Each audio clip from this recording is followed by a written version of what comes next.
Իսկ դու արդեն որոշել ես, թե որ երկրներ պիտի այցելես 2025 թվականին։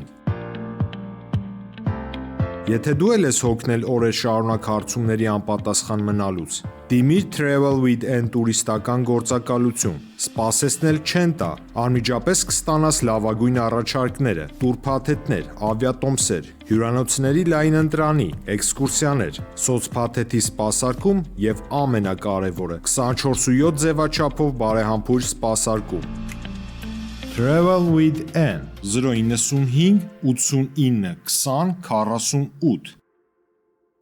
Բարև ձեզ հարգելի հեռուստատողներ, մենք շարունակում ենք կարևորագույն թեմաների քննարկումները, այս պայն ես զրուցում եմ քաղաքագետ Ազատ Ադամյանի հետ, շնորհակալ եմ հրավերն ընդունելու համար։ Տեսեք, երկար ժամանակ Հայաստանում երբ քննարկվում էր ռուսական իշխանական էլիտայի անտարբերությունը Հայաստանում կատարվողի նկատմամբ, ոչ թե Հայաստանի ներքին խնդիրների մասով, այլ Հայաստանում այսպես բուծվող ցանվող հակառուսականության մասին եւ ակնհայտ էր, որ եթե Ռուսաստանը գլոբալ իմաստով խորքային զբաղվեր այս հարցով, գոնե իշխանության մակարդակում այդ հակառուսականությունը չէր սերմանվի, այսինքն իրենց դեմքերով Ալեն Սիմոնյան, մնացածները չեն խոսի։ Հիմա ռուսական հեղինակավոր լրատվամիջոցները գրեցին, որ փոփոխություններ են եղել Կրեմլում եւ փոփոխություններ են եղել հատկապես Աբխազիայում, այսպես ժողովրդական խոսքը չէ, ծերը ծերին հասցնելով կարողացան իրավիճակ փրկել, որտեղ այնտեղ ուլտրա ազգայնական թուրքամետ գործիչ էր նախագահ դառնում մի երկրում, որը ճանաչված է միայն Ռուսաստանի Դաշնության կողմից, մի երկու փոքր երկրի կողմից էլ ճանաչված է, բայց միայն Ռուսաստանի շնորհիվ, Վանատուն օրինակ դժվար Աբխազիան ճանաչել, եթե դա չլիներ Ռուսաստանի ցանկությունը կամ աշխատանքը։ Հակառուսական տրամադրություններ են առաջում։ Իրենք կարծեք թե Կրեմլում հասկացան, որ շատ հարցերում իրենք խնդիրներ են բաց թողել, կարևորագույն հարցեր են բաց թողել։ Եվ այն մարդը Կիրիենկոն, որը նախկինում եղել է վարչապետ, հիմա աշխատակազմի ղեկավարի տեղակալն է նախագահի, որը կարողացել է այդ իրավիճակը Ռուսաստանի համար բարեհաջող, այսպես ապհանել, նավահանգիստ բերել, զբաղվելու է նաև Հայաստանով։ Ժողովուրդը գուցե այսպես շատ բան հասկան, ցանկացած գերտերություն ունենում է տարածաշրջաններով զբաղվող պաշտոնյաներ։ Հայաստանով զբաղվող Միացյալ Նահանգներում պաշտոնյա կա, Հայաստանով զբաղվող Բրիտանիայում պաշտոնյաներ կան։ Հիմնականում կայսրության ներկայացուցիչները ռեգիոնների մասով են, առանձին Ադրբեջանի, Հայաստանի եւ Վրաստանի մասով աշխատանք կատարողներ չկա, կա մի հիմնական կատարող, որը ամբողջ Հարավային Կովկասի աշխատանքն է։ Հիմա ինչ է փոխվել, ես հարցս ձևակերպեմ, ինչ է փոխվել եւ արդյոք այս նշանակումները ինչ ազդակ են հաղորդում։ Եվ երկրորդը, արդյոք Նիկոլ Փաշինյանի Մոսկվա գնալը կարող էր կապ ունենալ այդ փոփոխությունների հետ։ Տեսեք, մինչև Մոսկվա գնալը երկրորդ դեմքի մակարդակով ԱԺ փոփոխությունից հետո ԱԺ մակարդակով արդեն հնչեցվեց, որ Ռուսաստանից այստեղ հիբրիդային պատերազմ են սնուցում։ Ուզում են իշխանություն տապալել։ Սա մի ցուցիչ է, որ այդ փոփոխությունից իշխանությունը անհանգստացած է։ Բայց մենք չգիտենք այդ փոփոխություններին ոնց է պատասխանելու Արևմուտքը։ Նախորդ հաղորդման ժամանակ խոսեցինք Գյումրիում տեղի ունեցած ընտրություններից եւ այս Գյումրիում տեղի ունեցած ընտրությունը եթե ավելի մեծացնենք եւ պրոյեկտենք համապետական ընտրությունների մասով, նույն տեխնոլոգիայով հնարավոր է հակառակբևերի հակարևմտյան ուժերը իշխանություն վերցնեն Հայաստան։ Հիմա դրա մասին մեզանից հաստատ լավ պատկերացնում են Արևմուտքում։ Ու այնտեղ նախորդ հաղորդման ժամանակ մի կարևոր բան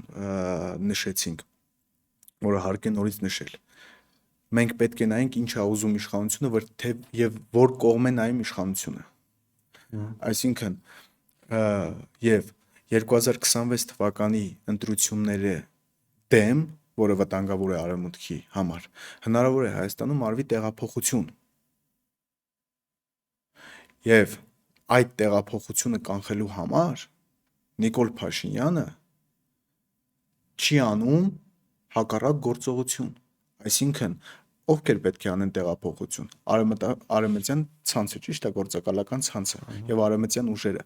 Հիմա մենք տեսնում ենք, որ Նիկոլ Փաշինյանը ոչ թե արևմտյան այդ ցանցերի օջախները հանգցնում է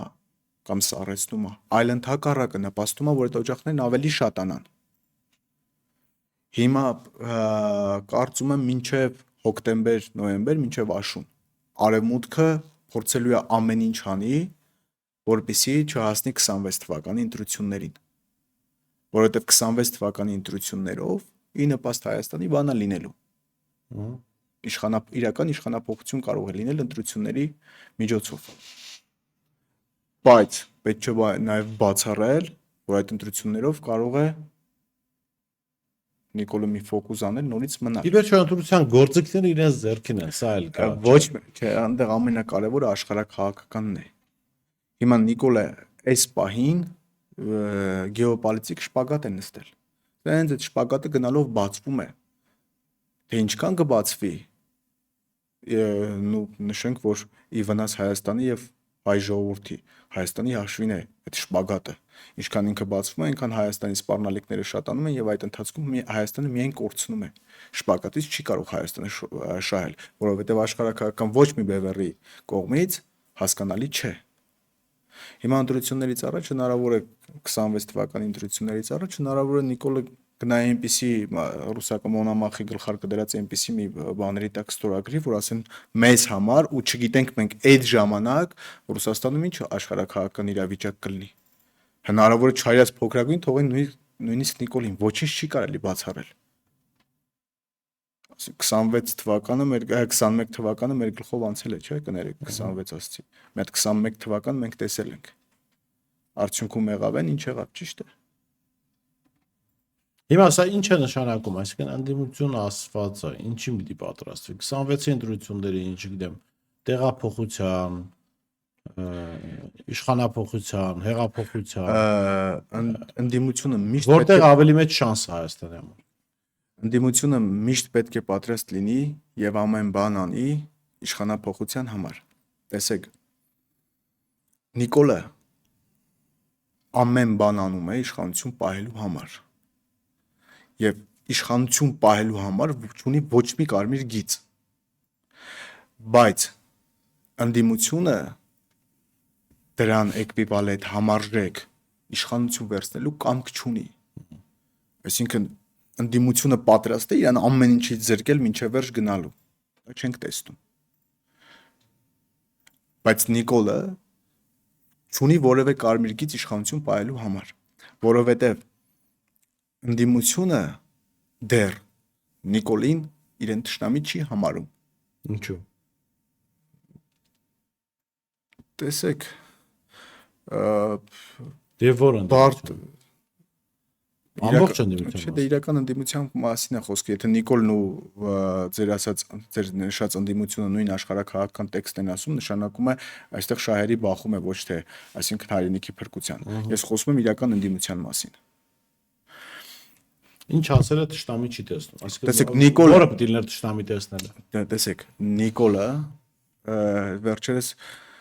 մամուլում լուր տարածվեց, թե ոստիկանությունը ոնց է վարվել լրագրողի հետ, ճիշտ է։ Այո, Լիլիթ Աղիկյան։ Լիլիթ Աղիկյանի հետ ոնց է վարվել։ Սա ինչ է նշանակում։ Սա նշանակում է, որ քաղաքական իշխանությունը եւ իրենց սպասարկող ուժային կառույցները իրենց ցանկացած ընդդիմադրի ընկալում են որպես թշնամի եւ նրա դեմ ցանկացած միջոց կիրառում են չեզոքացնելու համար։ Բայց ընդդիմությունը նույն կերպ չի դիտում։ Դիտելու համար ինքը պետք է հստակ նախ պետք է կառուցվի նրա վրա, որ ինքը պետք է նախ տեսեք, մենք այն պետությունը չենք, որ մեր ներքաղաքականը ազդի որևէ երկրի արտաքին քաղաքականության վրա եւ հակառակը։ Մենք մեր ներքաղաքականը պետք է պայմանավորենք արտաքին քաղաքականությամբ։ Մինչ այս պահը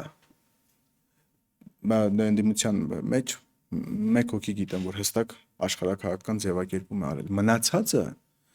դեռ այդ շպագատային իրավիճակում են։ Մեկը մտածում են այսօր Եմեն մեր համար ինչ որ բարենպաստ բան ասեց, որ այս ամեն ինչի հեղինակ Եմեն։ մեկ մտածում են այս կողմը բարենպաստ, այսինքն հստակ աշխարհակահաղական ձևակերպում դեռ չկա ընդդիմության կողմից։ Հստակ աշխարհակահաղական ձևակերպում է պետք։ Ըստ այդմ գործելու հնարավորություն կլինի։ Հիմա մենք չգիտենք Ուկրաինայի մասով ով ինչ կարծիք ունի։ Ռուս-ուկրաինական պատերազմի մասով։ Օրինակ մենք գնացել ենք Դոնբաս, Ուկրաինայի մասով։ Հա դե դուք Դրանից պարզ կարծիքներում է։ ոչ։ Դե մենակ դուք, բայց դուք ամբողջ ընդդիմությունը չեք։ Հասկացա, բայց ամբողջ ընդդիմությունը, մտածեք, ընդդիմության մի մասը ընդհանրապես ԵԺԿ-ի անդամ է։ Այո։ Խոսքը հանրապետական կուսակցության Դա մասին խնդիր է։ Ընդդիմության մի մաս կա, որ երբ Արցախում քննարկվում էր, որ հնարավոր է ռուսական անձնագրեր բաժանվեն, որպեսզի Ռուսաստանը ազդեցության հնարավորություն ունենա Ադրբեջանի վրա, այստեղ նախաձեռնություն եկա, որ քրականացվի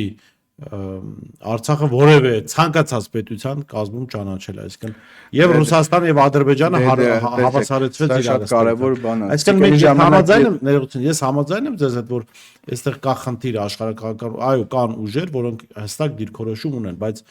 մյուս կողմից ընդդիմության մի զգալի հատված էլ աշխարհակահաղական իր դավանանքով Նիկոլ Փաշինյանից չի տարբերվում մեծ հաշվով։ Եվ դրա համար մենք օրինակ տեսնում ենք, երեք մենք քննարկում ենք միասին դա, որ այսինքն Նիկոլ Փաշինյան անձին ընդդիմադիր մարդը հանրայինում հանդես է գալիս Կոնչիտայի տեսքով, ազգային տարազով, այստեղ ցույց է տալիս, որ երևում է, որ այս մարդիկ քաղաքակրթական փիլիսոփայական տարբերություն չունեն, այսինքն նույն փիլիսոփայության կրողն են, ուղղակի դիմա Նիկոլը դուրը չի գալի, դա ոնց որ գիտեք Արման Բաբաջանյանն էլ, չէ՞, ինչ որ պահի Նիկոլին քննադատում էր։ Ուրեմն ամեն բան դրա վրա պետք է կառուցվի։ Այսինքն այդ քաղաքակրթական ընդհանրությամբ եւ հակադրության վրա պետք է կառուցվի։ Ուղղակի սա այլ տեղ է տանում ավելի խորը քննարկման թեմա է եւ այսպես հմպատցիկ չի կարելի։ Հիմա մենք այդ քաղաքակրթական կոդը հիմնականում արտաքին քաղաքականության հետ ենք, չէ՞, պայմանավորվում, այսինքն մեր քաղաքակրթական նույն ընտանիքի մաս ենք Ռուսաստանի հետ, դրա համար այդ քաղաքակրթական այդ մասը չենք շեշտում, հիմնական միանգամից քաղաքական արտաքին օրիենտացիայի մասին ենք խոսում, էլի, օրիենտացիայով ենք դա պրոյեկտում քաղաքակրթության վրա, բայց հիմնականը սա է, քաղաքակրթական տարբերություն պետք է լինի։ Այսինքն նույն բարոյական նորմերը ունեցող մարդիկ պետք է Նիկոլի հետ նույն բարոյական նորմեր ունեցող մարդիկ հիմա չեն կարող մեծ առումով Նիկոլին դեմ լինել։ Չէ, անձին կարող են դեմ լինել։ Անձին կարող դուրները չի գալի, հիմա այդ անձին ինչով են դեմ։ Հիմա հնարավոր է մի տենդեր պետք է շահեն, չեն շահել այդ տենդերը, դրանով պայմանավորված են տես կատաղի, մենք չգիտենք։ Այսինքն, եթե իրանք նույն քաղաքակրթական կոդի կրողն են, այսինքն մենք չենք իմանա պատճառը թե մարդը ինչի է Նիկոլին դեմ։ Հնարավոր է տենդերի կռիվ է, հնարավոր է հորեղբոր թորան պաշտոնի կռիվն է, խոսք են տվել չեն արել։ Սրանով պետք է լինի այդ ընդհանրությունը, պետք է լինի դրա շուրջ ընդհանրությունը եւ հակադրությունը։ Բայց լավ, մյուս կողմից հարց է առաջանում, արդյոք քաղաքական process-ներում կարող են լիարժեքորեն պարզաջրված իրավիճակներ, որտեվ դա գրեթե լիարժեքորեն բացառել կարելի է։ Չէ, բացառել չի կարելի, բայց լիարժեքորեն չէ, ով կլինի գլուխը։ Այսինքն պետք է առաջ բերես իշխողների այնպիսի մի թիմ, որը քաղաքակրթական արդեն մոտեցել։ Քաղաքակրթական, այսինքն հայկականության հետ ընդհանուր քաղաքակրթական կոդ ունենա։ Այն անգամ վերջերս Միքայել Սրբազան Աչապահյանը շատ դիպուկ մի տողով սահմանեց հայկական քաղաքակրթությունը, հայկականությունն առանց քրիստոնեության դատարկաբանություն է։ Այսինքն ամենասեղմ ու ամենապարզ նախադասությամբ ասել է, որն է հայկականությունը, որն է մեր քաղաքակրթական հիմնական կոդի ինչի վրա է հենված մեր քաղաքակրթությունը։ Հիմա սրա շուրջ կամ սրան դեմ ես լինելու, կամ սրան կողմ ես լինելու։ Սա է լինելու։ Սրան լավ համախմբման սրանից լավ բովանդակային հասկացողություն գոյություն չունի։ Տեսեք, իշխանությունները ըստ էության իրենց տերերի պատվերով իմ գնահատմամբ հասել են մի կետի, որտեղ փորձում են հարվածել կամ ոչնչացնել ռուս ժողովրդի մեր վերջին ընդհանրությանը։ Դու կրոնականը կարծեք թե շատ բան կոտրել են, հա, մարդիկ այդ արժե համակարգով մեծամասնությունը գոնե չի ապրում, հա։ Հիմա հայնական մեծ պատերազմ ու այդ պատերազմում տարած հաղթանակ։ Ուրեմն պարզվում է երեք չեն առաջ օրը հանրային էի լսում, որ Հիտլերը մեծ Հայաստան ունենալու ծրագիր է ունեցել։ Այ Դավաճան Ստալինը եւ Հայաստանի այն ժամանակվա ղեկավարությունը փաստորեն կռվել են իդեմ այդ ծրագրի։ Պատկերացնում եք, սա ասում էր նախկինների ժամանակ քարոզչական խոսացող գլուխ հանդիսացող ներկաների ժամանակ հատկապես քարոզչական խոսացող գլուխ հանդիսացող Արծրուն Հովհաննիսյանը, որը ոչնչից դարձել է բարձրաստիճան սպա եւ հիմա հանրայինի եթերում ասում է հանրայինի եթերում մարդը իրեն իրավունք է, գիտեք, միշտ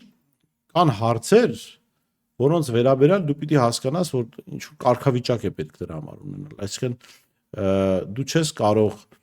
լինելով հատկապես այս պատերազմում պարտությունից հետո լինելով կոչումով ոչ մի բան քննարկել կամ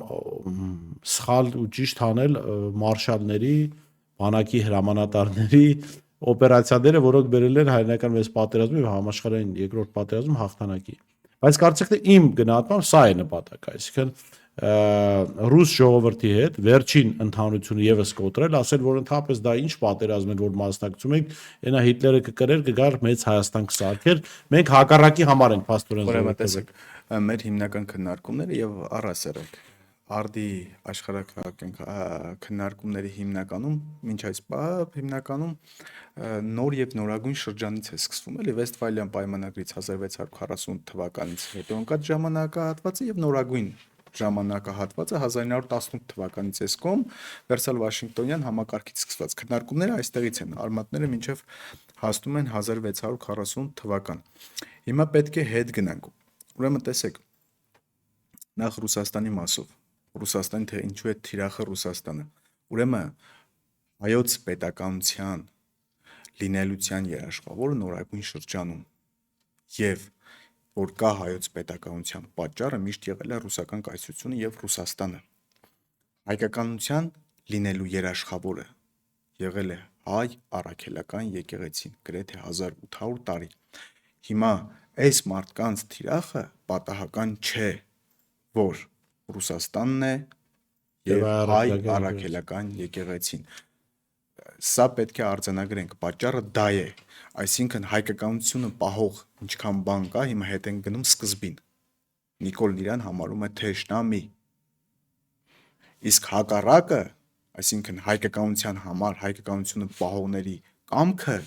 այնքան ուժեղ չէ ինչքան Նիկոլի հայկականության դեմ աշխատողի կամքը խնդիրը սա է հիմա 1640 թվականից Կոպիտ ասած իրենք իրենց դավաճանության մեջ ավելի գաղափարական են, քան հայրենասիրության մեջ։ Իրանք գաղափարական են։ Տեսեք, գաղափարական էր նաև Լևոն Տեր-Պետրոսյանը, ինքը հակահայ գաղափարախոսության կրողն էր։ Սերժ Սարգսյանը ուրիշ կարծիք ունի։ Ինչպես։ Սերժ Սարգսյանը ուրիշ կարծիք ունի այդ մասին, զարմանալի է ինձ համար։ Լևոն Տեր-Պետրոսյանի մասին ես չգիտեմ։ Ասած որ թիմակիցներ են, որ ընդհանրապես կապ չունի Նիկոլ Փաշինյանը այդ մարդը։ Չէ, տեսեք գործով ենք մենք տեսնում։ Նիկոլ Փաշինյանի իրական Լևոն Տեր-Պետրոսյանի իրական գաղափարական հոգեզավակը Նիկոլ Փաշինյանն է։ Դա չի քննարկվում։ Ուղղակի այս պահին իրավիճակը հասել է մի տեղի, որ դու անկեղծ խոստովանես, որ քո հոգեզավակն է Լևոն Տեր-Պետրոսյանի վերանով էլի, որ խոստովանես, որ ինքը քո հոգեզավակն է, այսինքն թիրախ ես դառնալու։ Զո դրանով մեկը իր ուզածը եղել է արդեն, իսկ երկարաժամկետում որ 50 տարի հետո մեկը հետ հայաց գցի, Լևոն Տեր-Պետրոսյանի լիբերալ դեմոկրատիան կամ գլոբալիզմը Հայաստանում Նիկոլ Փաշինյանի դեմքով հաղթանակ է տոնել։ Այսինքն 1998 թվականին ռևանշը որ Լևոն Տեր-Պետրոսյանը ռևանշ է վերցրել, այդ ռևանշն իրականացրել է։ Ինքը 18 թվականին ինքը երկարաժամկետով այդ խաղում հաղթող է։ 50 տարի հետո այդպես են նայելու, որ իրան հեռացրեցին, բայց ինքը ռևանշ արեց եւ հետ վերցրեց։ Այստեղ արդյունքը լրիվ կարևոր չի։ Իրանք իրենց համար հայ ժողովուրդ Հայաստան գոյություն չունի։ Իրանք այն խորքային պետության ներկայացուցիչների գաղափարական կրողները եւ հետևորդներն են։ հենց Լևոն Տեր-Պետրոսյանն իրեն համարում է Բաբելոնյան աշտարակի շինարար եւ իրենից հետո եկողներին այդ 15 թվականի հայտնի ելույթը հենց այդպես էլ ասում էր Բաբելոնյան աշտարակի շինարարները գալու են։ Իրանց համար Հայաստան այդ սահմանները, բան դրանք խիստ ժամանակավոր եւ պայմանական երևույթներ դրանք են։ հայրենական պատերազմի դեմ էս արշավին։ Հիմա սա ֆիքսեցինք Ռուսաստանն եւ առաքելական եկեղեցին իրենց ճշնամինն է, մեկը հայոց պետականությունը պահելու համար, մյուսը հայկականությունը գրեթե 1800 տարի պահելու համար։ Ուրեմն պետք է հետ գնանք Pax Britannica-ն, տեսեք, Վեստֆալյան պայմանագրից հետո մինչև 20-րդ դար արևմտյան աշխարհի հեգեմոնը դա բրիտանական կայսրությունն էր։ Իր Pax Britannica գաղափարախոսությամբ։ Երբ 1894 թվականին Ամերիկան դարձավ աշխարհի թիվ 1 տնտեսությունը եւ դրանից հետո իսպանացիներին ծովում հաղթեց, այստեղ արդեն Pax Britannica-ից արևմուտքը անցնցում փոխվեց Pax Americana-ի, որի հիմնադիրն է համարվում արդեն 1912 թվականին ընտրված Վուդրո Վիլսոնը։ Տեսեք, Արծրուն Հովհաննիսյանը այդտեղ այդ իր հարցազրույցի ժամանակ նաև Հիտլերի վրայից մաքրեց ֆաշիստի պիտակը, որ ինքը ֆաշիստ չէ, ասում եմ, մենակ սովետական ռոպագանդան է իրենց ասել ֆաշիստ, իրենք նացիստ են, այսինքն ֆաշիստի ու նացիստի մեջ ինքը բովանդակային առումով տարբերություն չկա, նույնն են։ Զուտ այնտեղ տենց բառախաղային բան է, ազգայնամոլություն, ազգայնականություն, հիմա էլ լիբերալները նոր մի տերմին են ներմուծել, առողջ ազգայնականություն, որի վերջնանպատակով նույն արդյունքն է լինելու։ Ինքը իր էությամբ անառողջ է։ Առողջ սպիտ չի կարող լինի։ Առողջ ախտը առողջ չի կարող լինի, ախտը ախտ է։ Հիմա հավանդության տարբեր մակարդակների մասին է խոսքը։ Ինքը ախտ է։ Հիմա թոքաբորբի եւ թոքախտի նման է, էլի թոքախտը, ասենք ծայրահեղ վերջի ստադիան է, թոքաբորբը առաջի ստադիան է։ Երկուսն էլ շատ վատ բան են։ Բայց եթե չհետևես թոքախտ է։ Ահա, ինքը հենց թողեցիր, ինքը դառնում է թոքախտ ու շատ արագ։ Ու նաեւ հիմա իրանք ինչ են անում։ Թոքաբորբեն, թոքաբորբի առաջի բացիլները տալիս են մարդուն, հետո ասում են պիտի սիգարետ ծխես։ Այսինքն իրաց ռոպագանդան է դա, որ ամեն կերպ գնա ֆաշիզմի, այսինքն գնա թոքախտի։ Իրանք նպաստում են ոչ թե թոքաբորբը բուժվի, այլ ընդհակառակը ավելի խորանա եւ դառնա թոքախտ։ Նույնը նացիզմի եւ ֆաշիզմի տարբերությունն է։ Իրանք նացիզմը ներդնում են, հիմա ոնց է Ուկրաինայում։ Հիմա Ուկրաինայում ներդրվել է նացիզմը, ներդրվեց նացիզմը եւ արագ դառավ ֆաշիզմ։ Հիմա ուրեմն այդ հետ գնանք երկրորդ համաշխարհային պատերազմի, շատ շխարն ենք խոսում, մեզ լսողներին էլ դժվարություն ենք բանելու, բայց ստիպված ենք, որովհետև իրանք վերադառնանք կրկին Արծրուն Հովհաննիսյանին եւ հարկ է նաեւ նշել, որ մեր խնդիրը կրկին ժողովուրդը չէ եւ Արծրուն Հովհաննիսյաններն են, որոնք մարդկանց մոլորեցնում են։ Մեր խնդիրը մոլորվածները չեն, մոլորեցնողներն են։ Արծրուն Հովհաննիսյանը, տեսեք, այդտեղ նաեւ թվեր է ասել։ Արծրուն Հովհաննիսյանը լավ գիտեր Բարբարոսա պլանի մասին։ Ինքը այդ པարզ ռազմագիտական գիտելիքներն ունի։ Աշխարհակահաղական մասին չեմ խոսում, որին հեսա մենք անդրադառնալու ենք, թե ինչպես ծնվեց նացիստական Գերմանիան։ Բայց այդ ռազմագիտական տվյալները, այնտեղ Բարբարոսա պլանին թե կողմերն ինչքան զորք ունեին ֆաշիստական Գերմանիան իր դաշնակիցների հետ ինչքան զորք ուներ, գիտեք չէ, անգամ 2 զորք ունեցել։ Ինքը թվերը լրիվ հակառակներ ասում։ Այնտեղ մենակ հրետանու տանկերն անգամ 2, ինքնաթիռներով 3 անգամ շատ էր գերմանական զինուժը։ 3 անգամ շատ 3-ից 3 կամ 3 անգամ շատ էր ռուսական սովետական ինքնաթիռներից։ Մենակ հրետանիներ մի քիչ ավել։ Ոչ թե սովետին, այլ Գերմանիային 1-3 անգամ ավել էր։ Ինքը սրա մասին լավ գիտի։ Իսկ հիմա գանք աշխարհակահաղականին։ Տեսեք, այս խորհրդային պետությունը Pax Americana կոչվածը հրահրեց առաջին համաշխարհային պատերազմը։ Իրենց նպատակն ինչ էր, ոնց որ հիմա գլոբալիստների նպատակն է։ Սա սկսվել է 100 տարի առաջ։ Ամերիկայի ձեռամբ, էլի։ Ուրեմն իրենց նպատակը աշխարհի Միացյալ Նահանգներ ստեղծելն է։ Ուրեմն մինչ առաջին համաշխարհային պատերազմը Ամերիկան Եվրոպային ուներ 3 միլիարդ դոլար պարկ։ Երկրորդ առաջին համաշխարհային պատերազմից հետո 14 միլիարդ դոլար պարկ էր Եվրոպան արդեն Ամերիկային։ Երկրորդ առաջին համաշխարհայինից հետո ստեղծվեց Վերսալ Վաշինգտոնյան այդ աշխարհակարգը, որտեղ իշխող էր Ամերիկան էր որոշում, որ երկիրը պետք է անկախ լինի, որ երկիրը ինքնավար պետք է լինի, ով որտեղ ինչ մանդատ պետք է ունենա, այնտեղ կային Ֆրանսիան Կլեմանսոյի դեմքով էր ներկայացված եւ Անգլիան Ջորջ Լոյդի, բայց այնտեղ հիմնականը ամերիկյան խորհրդային պետության ներկայացուցիչ Վուդրո Վիլսոնն էր որոշողը։ Իրանց նպատակը սա է եղել աշխարհի Միացյալ Նահանգներ ստեղծելը կամ մի ընդհանուր կառավարություն ստեղծելը, որ գլոբալ պետություն, գլոբալիզմի հիմնական գաղափարախոսությունը սա է, մի լեզու, մի մշակույթ, որ հիմա անում են մուլտիկուլտուրալիզմի բազմամշակութայնության անվան տակ։ Հիմա 1924 թվականին իրենց պլանները խառնեց Ստալինը։ Եվ 1923 թվականի Վայմերյան Գերմանիայում տեղ ունեցած այդ գարեջրային պուտչից հետո, որտեղ աչքի ընկավ Հիտլերը, եւ արդեն սկսեցին Հիտլերի վրա իրենք աշխատել եւ այստեղ արդեն Տրոցկու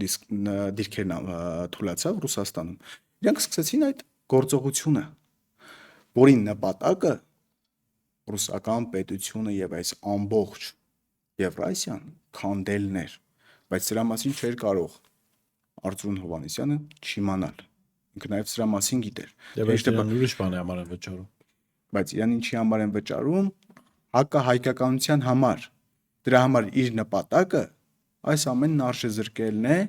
եւ ամերիկյան այդ մեր ասած այդ հիմա այդ հայտնի եզրույթով ասենք հավաքական արևմուտքի շահերը այստեղ առաջ տանելն է։ Այս ամեն բան արժեզրկել, սիրունացնել Հիտլերին, դե Հիտլերն էր, չէ՞, հավաքական արևմուտքի ստեղծածն էր։ 1930 թվականին Times ամսագիրը իրեն տարվա մարդ էր ճանաչել։ Եվ այդ Գերմանիան, Վայմերյան Գերմանիան 1933 թվականին ինքը ավերակներ էր։ Այնտեղ մի հատ քաոս էր տիրում։ Ոչ ոք չի ասում այդ Հիտլերը այդ ավերակներից ոնց տենց միանգամից տնտեսությունը զարգացրեց, ռազմարտությունաբերությունը այն մակարդակի հասցրեց, որ անգամներով գերազանցում են նույնիսկ սովետական զինված ուժերի պոտենցիալին։ Այսա, նպատակն է սա։ Ընդ որում մի Գերմանիա, որը կոնտրիբուցիայի այնպեսի ծավալի տակ էր, ռազմատուգանքի, որ ուրեմն այդ բարբարոս մի 100 տարի պետք էր վճարեր դրան։ Ուրեմն նաև ինքը լավ գիտեր, որ գերմանացիների հիմնական նպատակը հարավային Կովկասում ամեն կերպ արագ հասնել Բաքու, որպեսզի այնտեղի նավթը Հայաստանի մասին խոսք չի եղել։ Իրենց նպատակը այստեղ նարքով արդյոք ճիշտ է այդ վերլուծությունը, որ փորձում են այս պատմության այս կարևորագույն դրվագը նսեմացնելով, ասել սիրելի հայաստանցիներ, ուրեմն դուք ստիպված եք ռուսների հետ կապ ունեցել, հələ մի բան էլ փորձանք, այն մեծ Հայաստանի ծրագիրը չեղավ, որտեղ Հիտլերը չհաղթեց, մեծ պատճառով։ Հանրային հեռուստաընկերությամբ 3 թե 3 չառաջ օրը այնտեղ էլի քննարկում է երկրորդ համաշխարհային պատերազմի մասին։ Այնտեղ մի աղջիկ լրագրող ինչ որ հաղորդումը վարողն ասում է, ժողովուրդը չէր ուզում կռվել։ Ինչ որտեղից գիտի, ինչ ինքը հստակ չէ ասում է աշխարհում կա որևէ ժողովուրդ, որ ուզում է կռվի, ինչ որ ժողովուրդը հավաքում է որոշում է, ասում է մենք պատերազմ ենք ուզում։ Չէ, չկա, այդպեսի ժողովուրդ չկա, բայց կա ժողովուրդ, որ ուզում է մահանա։ Իհարկե չկա։ Հա, ասենք, չէ, այս մարդկանց մոտ ավելի արմիր գտած չունեն, համաձայն եմ ձեզ։ Այս մարդկանց մոտ ախր, այսը խնդիր տրամաբանության հարց չի, բան չի, չէ։ Այս մարդիկ ունեն խնդիր դրված, որտեվ աշխարհում չես կարող գտնել որևէ ժողովուրդ, որը կողմ լինի պատերազմ ուզի, որտեվ պատերազմում զոհվում են իր որդիները, ինքը դժվար է տես պատեր, բայց մի ժողովուրդ, որի առաջ երկընտրանք դնես, որ քեզ ցեղասպանելու են, ոչնչացնելու են կամ պատերազմ, պիտի ստիպված կռվես, արդյոք չի ուզի այդ պատերազմը։ Այստեղ դրա համար այդ խաղը որ տանում է, դեք սա եւ երկրորդ ինձ համար ինչներ նողկալի 44 օրյա պատերազմում, այսպես խայտարակ պարտություն տարած պետության հանրային հեռուստաընկերությունը քննադատաբար քննարկում է հայրենական մեծ պատերազմում հաղթանակ տարած, ասենք Ստալինին, սովետական միությանը, եւ սա իմ համար նպատակը շատ պարզ է։ Դրվագ, որը կապում է հայերին եւ ռուսներին իրար հետ, ամեն կերպ պետք է այո, ընդհանուր հաղթանակն է, ասենք դա հաղթանակ չէր, ընդհանուր էլ չէր, որ մենք չենք ուզեցել կռվել։ Պարտվել ենք այդտեղ։ Մենք չենք ուզեցել կռվենք, դե ինքը ասում է, չէ՞, դե ասում է, նայեք, հենց այդ բանի մեջ այնտեղ ասում է Ստալինը չէր ուզում շատ զոհ տալ, այնտեղ նշվում է, որ տեսեք, ասում Ստալինի համար մարդկային կյանքը ոչինչ է։ Այդ մի հաղորդման ժամանակ սկզբում ասում Ստալինի համար մարդկային կյանքը ոչինչ էր։ Հետո ասում բախ հիմա այսինը չէին նշում 1965-ից նշեցին, ասում դե Ստալինը որ շատ զոհեր էինք տվել։ Հասկանում եք ում մասն է խոսքը։ Սրանք կարմիր գծեր չունեն, սրանք արժանապատվություն, ինքնասիրություն չունեն, այսինքն 44 օրյա պատերազմից հետո Արծրունը մի տեղ կարար լիներ։ Այսինքն մի հատ փակվեր սենյակում ու դուրս չգար։ Բայց ինքը դուրս է գալի եթեր հերիք չի, արդեն քննարկում է թե Ստալինը որտեղ էր ճիշտ արել, որտեղ ճիշտ չէր արել եւ ամենա այդ եղկելին զզվելին է նա, որ ինքը լվում է Հիտլերին։ Այսինքն մաքրում է Հիտլերին։ Նիկոլին լվացին ստացվեց, ասում եք ահա մեծ լվացք ստացվի։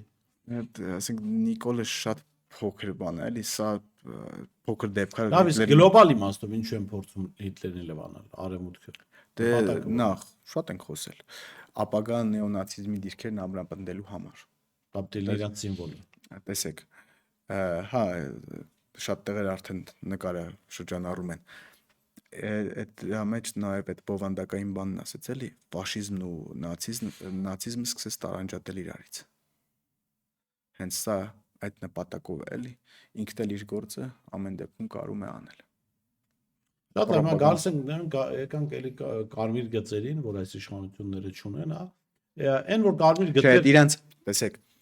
դա իրանց համար կարմիր գիծ չի։ Իրանք ունեն սկզբունք։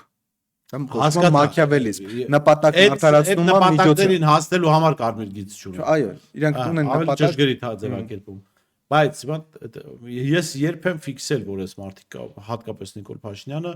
իր նպատակին հասնելու համար կարմիր գիծ չունի։ Ես դա ֆիքսեցի 2020 թվականի դեկտեմբերի 19-ին կարծեմ, երբ Փաշինյանն իր դստեր ձեռքը բռնած եկավ Եռաբլուր։ Այսինքն Փաշինյանի ուղերձը ո՞րն էր։ Ու հիմա էլ է իր ուղերձը։ Ես նույնիսկ ընտանիքի Ես իմ երեխային պատրաստ եմ սպանել, պահել աթոռը։ Դուք ով ա իմ դեմ հանդես գալիս, ինչ եք պատրաստ։ Եվ այս քննարկումներ եղել են նաև ընդդիմադիր առաջնորդների հետ։ Եվ իրականում հիմա մենք հասկանում ենք, որ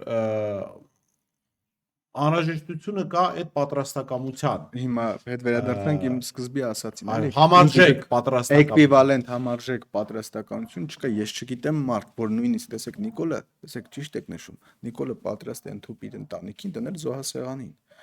Որևէ մեկին ես այս կողմից չգիտեմ, որ կգնա դրան։ Ուրիշ լուծումներ չկան, գուցե այդ մարդիկ ուրիշ լուծումներ են տեսնում։ Ուրիշ լուծումներ կան, շատ լուծումներ կան,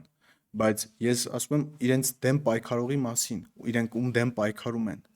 իրենք ումից ինչ ուզում են վերցնել, այս մարդը սրանա պատրաստ։ Այսինքն դու ցանկացած լուծում պետք է գնաս ընդཐུպ դրան։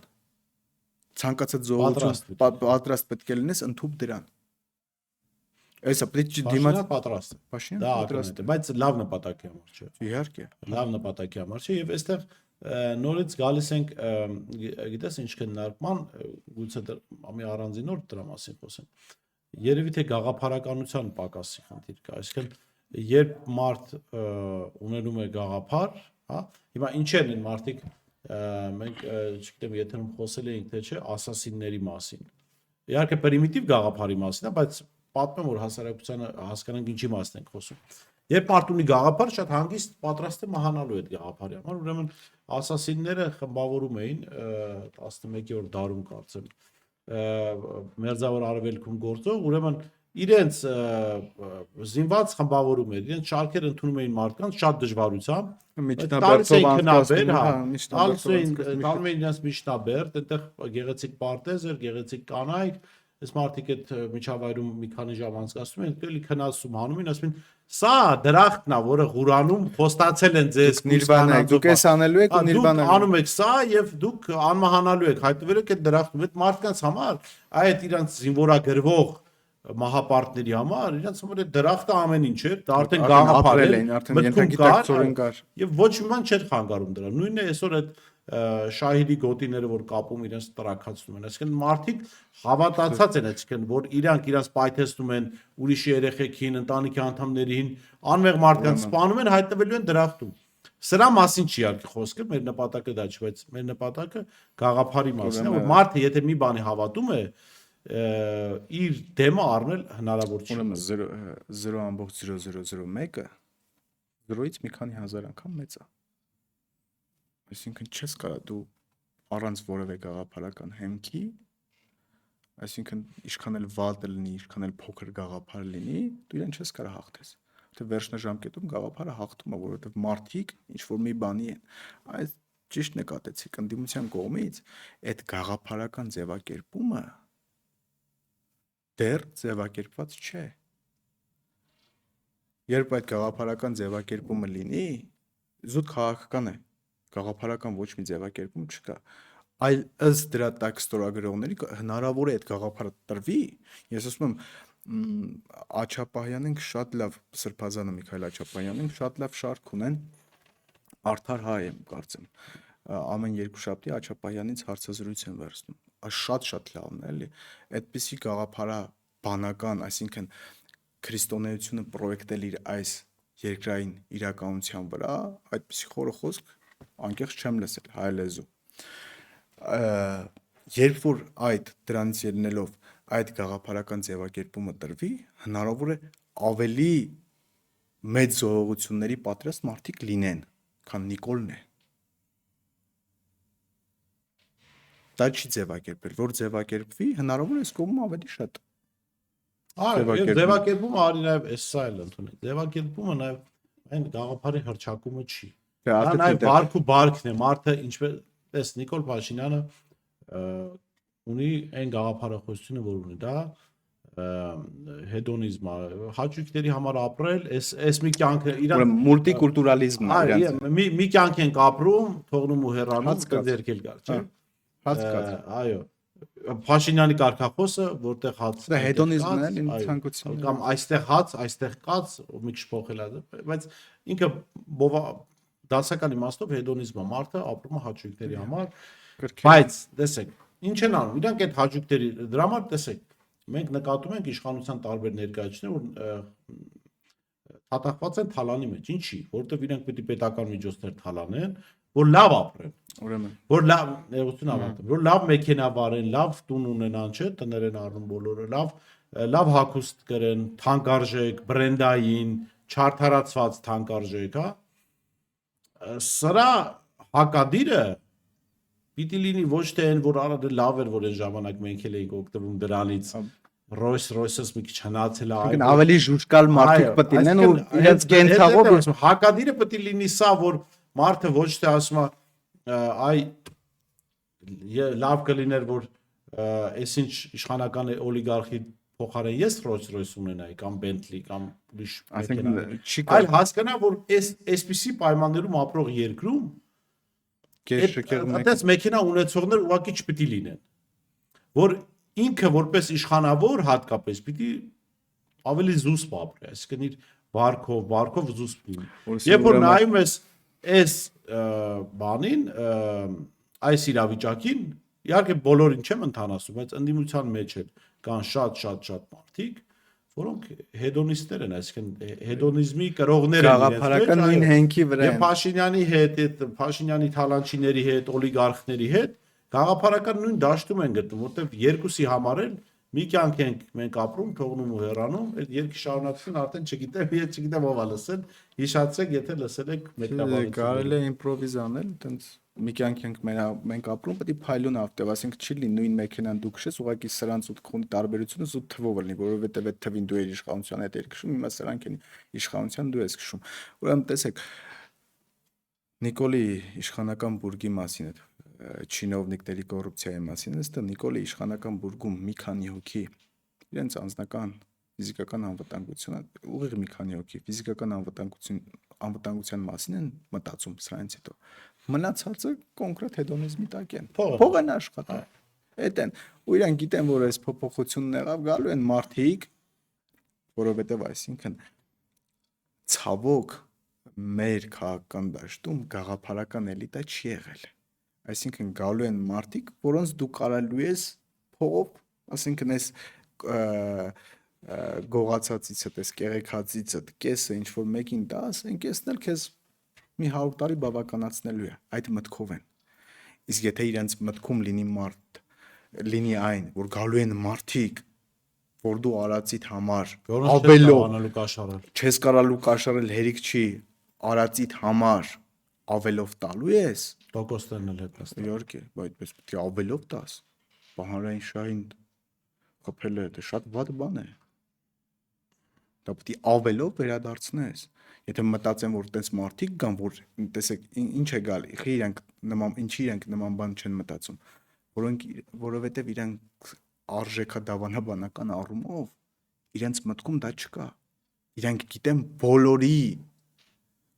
բոլորի գործողությունների մոտիվացիան նյութն է։ Այսինքն իրանք այդ մշակութային հեղափոխությունից պարտված մարդիկ են, որոնք գիտեն մարդու ապրելու իմաստը, մոտիվացիան, մի կյանք ենք մենք ապրում, լավ ապրենք, թողնում ու հեռանում, այս մի կյանքն է։ Եթե իրանք մտածեին, որ կան մարդիկ, որ այդպես չեն մտածում, չէին գնա մինչև դրա։ Այո, որտեղ Իրենց բան կենցաղային խոսք կա, չէ՞, իրենց արչինով են չափում դիմացին։ Մտածում են իրենց պես մեկն է, մի հատ դատախազ է գալու, ասելու են արի կես անենք։ դե մախր ինչ են խոսում, նախքին շատ պաշտոնյաների մասին, այս պաշտոնյաները խոսալուց ասում են լափամանից զրկվել եք, դրա համար եք անհանգստանում, բայց դա դրա ենթատեքստն է, որ հիմա մենք ենք լափամանի մոտ, հերու խաղացել ստեղից, այս իրավիճակի տերը մենք ենք։ Բայց իրականում համաձայն սա դժվար խոսակցություն է մի քիչ։ Շատ բարդ ուղղակի լրիվ առանձին թեմա, այստեղ մի հաղորդում խոսք տանք մեզ լսողներին, որ մի հաղորդում առանձին Pax Britannica-ին շատ կարճ խոսեցինք եւ Pax America-ի այդ փոփոխության մասին խոսենք, բրիտանական կայսրության անկման, երկրորդ համաշխարհային իրական նպատակի մասին խոսենք եւ խոսենք այդ քաղաքակրթական կոդի Եվ այո, քաղաքական ընդհանրության համաձայն եմ եւ ես ինչու եմ նաև ասում դժվար խոսակցություն է, որովհետեւ հիմա չենք անհատականացնում, բայց իհարկե ընդդիմության մեջ կան մարդիկ, որոնք նորմալ են ապրում, որոնք ինչ որ արժեքային համակարգ ունեն, բայց քանի որ համակարգը ընդհանուր հասարակական համակարգ ախտահարված է, դրա համար պետք է ուղղակի կարծում մեծ շատ կանաչ ամբողջ ցավոք ամբողջ աշխարհում է այդպես է, այսինքն արևմտյան այդ քարոզը, այդ հեղափոխությունը ով վերցրել է իր վրա, այս հեղափոխությունից մենք մշակութային խոսել ենք այդ 1960 թվականից սկսած, ով իր համար հիմք ընդունել, որտեղ հաց այնտեղ կաց կամ հեդոնիզմը, այդ բոլոր երկրները, որոնք այդ դա ընդունել են, այդ սովետական երկրները ամբողջ եւ արևելյան եւ արևմտյան Եվրոպան, Հյուսիսային Ամերիկան, Լատինական Ամերիկան, ովքեր սա վերցրել են իրենց վրա, բոլորն ախտահարված են։ Ես համաձայն եմ, բայց պիտի խոսակցություն նաև լինի, ինչու է այս խոսակցությունը կարևոր, ինչու է պետք որ ընդդիմության մեջ էլ այս քննարկումներ լինեն, որ հասարակությունը տեսնի, որ մարդիկ իրականում գաղափարաբանական առումով տարբերվում են սրանից, կամ հասկացել են իրենց սխալները, որովհետև գիտես, ինչ այդ հեդոնիզմ տարածողները, այդ հաց կաց տարածողները իրենք այդպես չեն ապրում։ Rolls-Royce արտադրողը Rolls-Royce ունենալու մասին չի երազում, դա ծախում է մարդկանց վրա։ Չէ, իրենց մոտ դա անկիրթ հնարավոր է ասենք ռետրո մի Rolls-Royce քշի, բայց նոր Rolls-Royce իրենց մոտ անկիրթության եւ անդաստիարակության բան կա։ Հարցը հենց սրա մասին է, դժվարության հարցը, որ պետք է այո, ընդդիմությունը իր մեջ ուժ գտնի դրա մասին խոսելու եւ նաեւ པարզ ասելու, որ պաշտոնյան մարդը, որը ամբողջ կյանք եղել է պետական պաշտոնյա եւ Միացյալ Նահանգներում կամ ուրիշ տեղ 60-70 միլիոն դոլարանոց տուն ունի, գնեք այդ մարդուց պետք է ստանալ, ինչպես դու ասացիր, ավելով, որովհետեւ հասարակությունը ուրիշ բaragում չի հասկանալու, չի ներելու, չի ընկալելու եւ չի մասնակցելու փոփոխության։ Իսկ փոփոխությունը արժեքային դաշտում պետք է լինի։ Հենց այդ փոփոխությունը տեղի ունեցավ, մարդը արժեքային դաշտում որոշեց այլ կերպ ապրելու, Նիկոլ Փաշինյանը շատ կարճ կյանք է ունենալու քաղաքական։ Հիմա հանգում ենք նրան, որ Նիկոլ Փաշինյանը պատճառ չէ, հետևանք է։ Այո, ոնց որ եթե օրգանիզմում կա բորբոքվածություն, դու կարող ես արտաքին երևացող այդ բորբոքված հատվածները չորացնել, բայց օրգանիզմից դա չի մաքրում։ Պետք է մաքրել օրգանիզմը թարախից, այն ինչի մասին մենք խոսեցինք։ Դե ախտ ինչից է լինում, վատ կենսաձևից է լինում հիվանդությունները։ Շնորհակալ եմ Ազատ, այդ այդպես քննարկումով, չնայած մի քիչ խառը քննարկեցին, բայց կարծում եմ մարդիկ միտքը հասկացան, մենք դեռ քննարկման տարբեր թեմաներով առանձին կունենանք։ Ես շեշտում զրուցում եմ քաղաքագետ Ազատ Ադամյանի հետ, ցտեսություն կհանդիպենք։